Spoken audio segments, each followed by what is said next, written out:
Sa lahat ng mga OFWs dito sa Cyprus, lalong-lalo na dito sa Nicosia at sa Limassol, Merry Christmas and Happy New Year sa inyong lahat.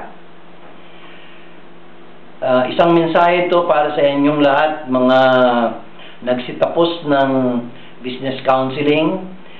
Nais kong magkaroon kayo ng inyong sariling mga negosyo pag-uwi ninyo sa atin for good, at sana may sa katuparan ninyo ang inyong mga business plans. Sa tulong din ng Land Bank at saka ng OWA, sana maging makatotohanan ang inyong mga business plans.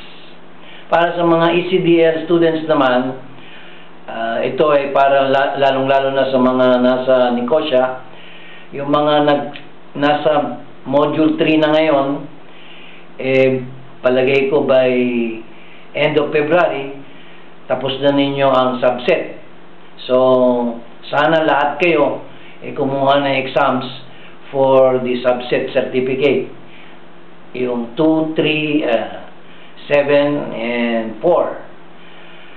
After that, kayo ang unang-una. If you pass yung subset certificates, I think it will be the single biggest achievement ng OFWs sa buong mundo.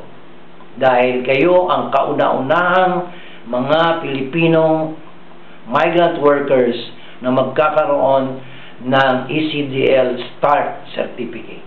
Mabuhay kayong lahat.